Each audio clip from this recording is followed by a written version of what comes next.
নমস্কার, story officially চ্যানেলে আপনাদের প্রত্যেককে স্বাগত। আমি আজকে শ্রীমদ্ ভাগবতেরই একটা কাহিনী বলছি।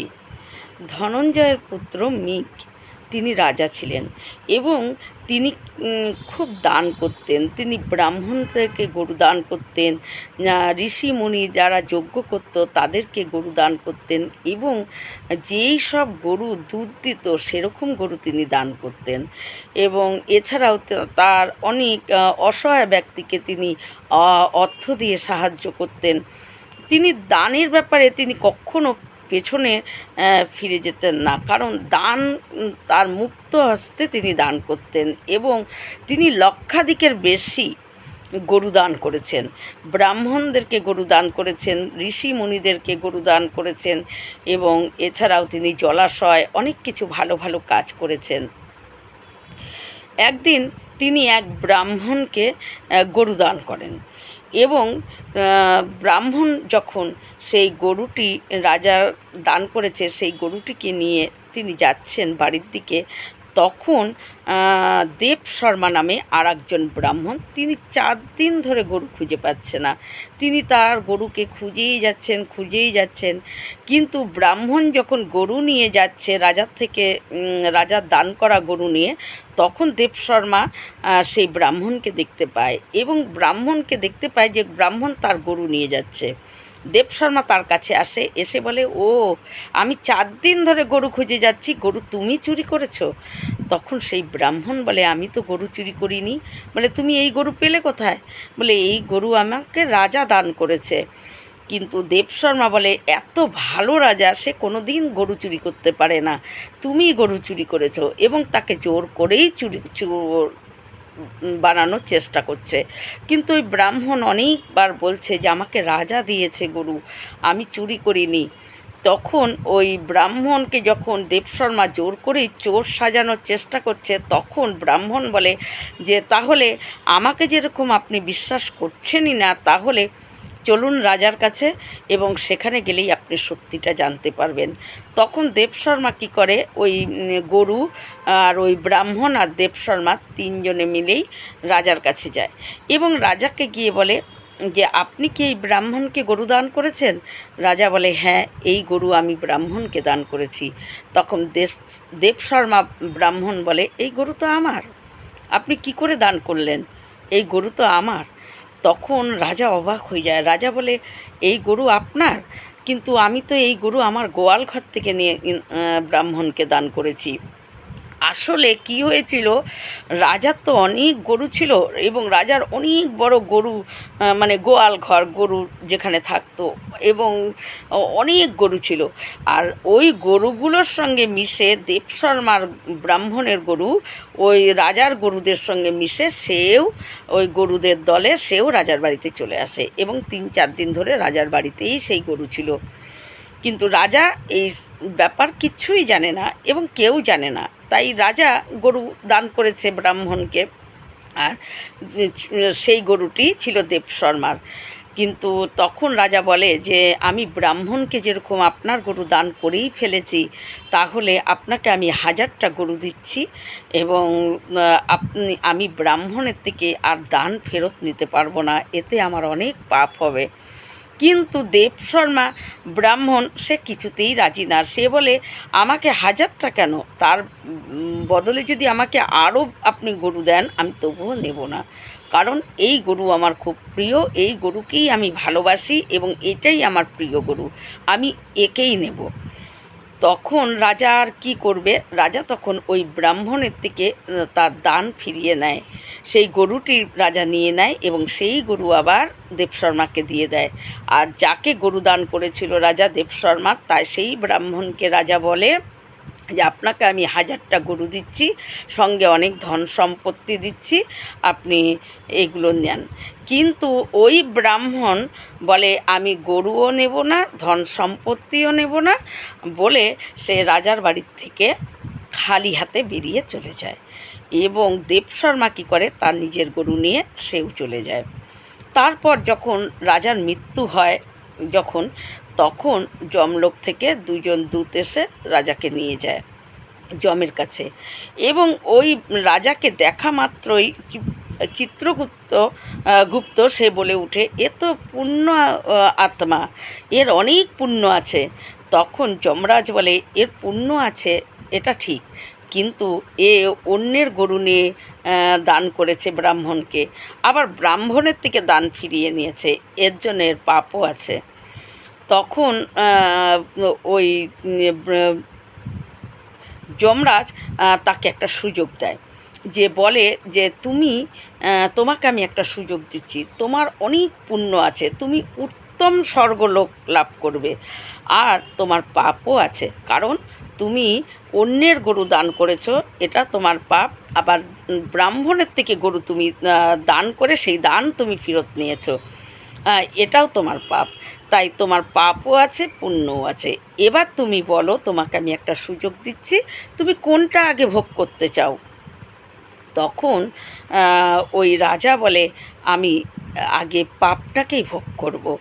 তখন যমরাজ কী করে, তাকে একটা বড় ব্যাঙের শরীর করে দেয়, এবং ব্যাঙের শরীর করে এসে উপর থেকে ধপ করে এই পৃথিবীতে এসে পড়ে, এবং পরে একটা শুকনো কুয়ো ছিল, সেই কুয়োর মধ্যে গিয়ে পড়ে, এবং সেই শুকনো কুয়োতেই ছিল। এদিকে যদুবংশের 5জন ছেলে, তারা কী করছিল, সকাল থেকে ঘুরতে ঘুরতে, এবং তারা নিজেরাই খেলছিল, খেলতে খেলতে খেলাধুলা করছে, এবং অনেক ঘুরেছে, ঘুরে টুরে তাদের খুব জল তৃষ্ণা পেয়েছে। তখন তারা জলাশয়ের উদ্দেশ্যে জল পান করবে বলে জলাশয় খুঁজতে বেরিয়েছে, এবং জলাশয় খুঁজতে খুঁজতে তাদের চোখে ওই কুয়াটা তাদের চোখে পড়ে, এবং তারা কুয়োর সামনে যায়। কুয়োর সামনে গিয়ে তারা দেখে যে কুয়োতে জল নেই, এবং বড় একটা ব্যাঙ কুয়োর ভেতরে। তাদের ওই 5জনেরই খুব ওই ব্যাঙের প্রতি করুণা হয়, এবং তারা খুব কষ্ট পায় যে ব্যাঙটি হয়তো অনেক কষ্ট পাচ্ছে, কুয়োর থেকে উঠতে পারছে না। তাই তারা তখন কি করে, একটা রশি ফেলে ব্যাঙটাকে উঠানোর জন্য, কিন্তু রশি ফেলা সত্ত্বেও সেই ব্যাঙ উপরে উঠে আসতে পারেনি, ওরাও তুলে আনতে পারেনি।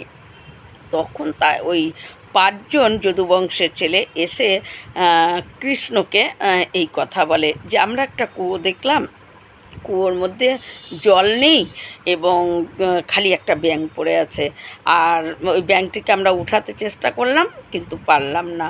তখন ভগবান শ্রীকৃষ্ণ তিনি সবই জানেন, এবং তখন তিনি ওই যদুবংশের ছেলেদেরকে বলে যে, আমাকে নিয়ে চলো তো সেই কুয়োর সামনে।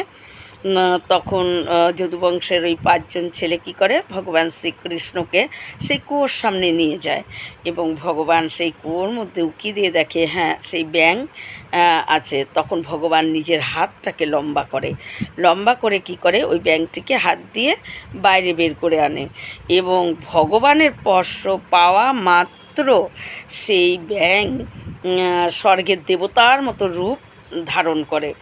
এবং ভগবান শ্রীকৃষ্ণ তখন বলে যে, তুমি বলো তো তোমার এই অবস্থার কারণ, কেন তোমার এই অবস্থা হয়েছিল, কেন তুমি কুয়োতে এইভাবে পড়েছিলে, কী কারণে?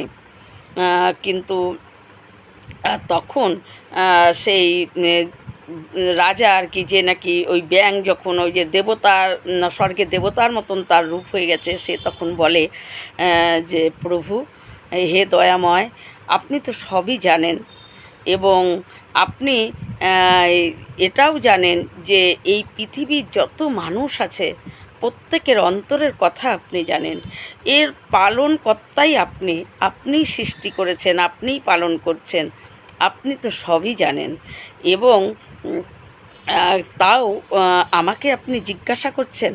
কিন্তু ভগবান তাকে বলে যে, তুমি তোমার কাহিনীটি বলো। ভগবান এই কাহিনীটি তার মুখ থেকে শুনতে চেয়েছিল একটাই কারণ, যে যদুবংশের ওই ছেলেরা যাতে এই কাহিনীটি তার মুখ থেকে শুনতে পায় এবং তারা যাতে তাদের শিক্ষা পায় এর জন্য তাকে বলার আদেশ করে। এবং তখন সে বলে, আপনি সব জানা সত্ত্বেও যেরকম আমাকে আদেশ করছেন বলার জন্য, তখন সে নিজের কাহিনীটি সব বলে, যে এরকম রাজা ছিল, দান করত গরুর, এই সমস্ত কাহিনী সে ভগবানকে, শ্রীকৃষ্ণকে বলে। এবং যদুবংশের ওই 5 জন ছেলে ভগবানের শ্রীকৃষ্ণের পাশেই তারা ছিল। এবং তারপর সে কী করে, শ্রীকৃষ্ণকে প্রদক্ষিণ করে এবং শ্রুতি গান করে স্বর্গ থেকে বিমান আসে এবং সেই বিমানে চড়ে উত্তম স্বর্গ সে চলে যায় বিমানে করে। তখন যদুবংশের ওই ছেলেদেরকে ভগবান শ্রীকৃষ্ণ তাদেরকে বলছে যে, এবং তাদেরকে বলার মাধ্যমে এই পৃথিবীতে যত মানুষ এবং জগৎবাসীকে ভগবান এই শিক্ষায় দিয়েছে। ভগবান তখন বলে যে, কারো জিনিস নিয়ে না বলে কারো জিনিস যদি নেওয়া যায় সেটাও পাপ। সেই কারো জিনিস না বলে নিয়ে সেটা যদি দান করে দেওয়া হয় তাহলেও পাপ হয়। আবার কাউকে যদি ছোট থেকে ছোট জিনিসও দান করার পর সেই দান তার থেকে ফেরত নিয়ে নেওয়া হয় সেটাও পাপ। এই ভগবান তখন এই যদুবংশের ছেলেদেরকে এই উপদেশ তিনি দিচ্ছিলেন। এবং ভগবান আরও বলে যে,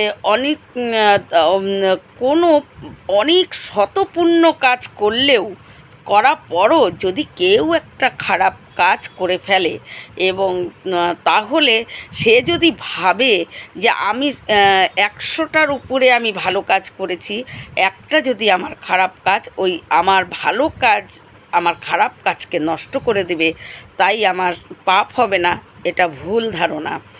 যদি 1000 ভালো কাজ করার পরও একটা খারাপ কাজ করা যায় তাহলে সেটাও কর্ম হয়ে যায়, অথচ সেই কর্মফলটাও ভোগ করতে হয়। কোনো সময় এই ধারণাটা রাখাই উচিত না যে আমি অনেক পুণ্য করেছি তার জন্য একটা পাপ করলে আমার পুণ্য দিয়ে পাপ ক্ষয় হয়ে যাবে। এটা সম্পূর্ণই আমাদের ভুল ধারণা। ভগবান এটাই তাদেরকে বোঝাতে গিয়েছে যে কোনো সময় ভালো কাজ দ্বারা করার পর সেই পুণ্য কোনো সময় পাপকে ক্ষয় করে দিতে পারে না। যেটা পুণ্য করেছো সেটার ফলও তোমার পেতে হবে, আর যেটা তুমি খারাপ কাজ করেছো তার ফলও পেতে হবে।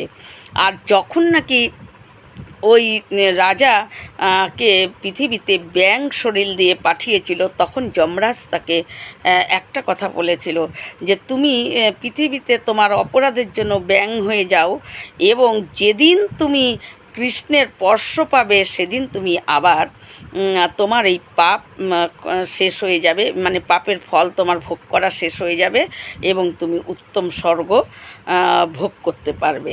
তাই ভগবানের স্পর্শ পাওয়া মাত্রই ওই রাজা আবার দেবতাদের মতন মানে সুন্দর রূপ তিনি পেয়ে গিয়েছিলেন এবং তিনি বিমানে করে স্বর্গেও চলে গেছেন।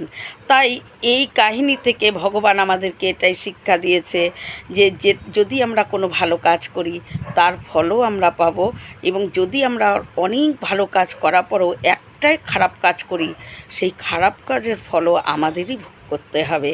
কোনো সময় ভালো কাজ করেছি বলে যে খারাপ কাজের ভোগ করতে হবে না ফলটা, সেটা একদম ভুল। তা কিন্তু কখনোই হয় না। যেটা যেরকম কর্ম তার ফল সেটাই ভোগ করতে হবে। ভালো কর্মের ফল যেরকম আমার ভোগ করতে হবে, খারাপ কর্ম যদি আমি করি তার ফলটাও আমার ভোগ করতে হবে। তাই ভগবান এই উপদেশই ওই যদুবংশের ছেলেদের মাধ্যমে এই জগৎবাসীকে তিনি এই শিক্ষাই দিয়েছেন যে শত ভালো কাজ করার পরও যদি একটা খারাপ কাজ করো তার ফলটাও কিন্তু তোমার ভোগ করতে হবে। এই রকম ভিডিও পাওয়ার জন্য আমার চ্যানেলটিকে সাবস্ক্রাইব করবেন। নমস্কার।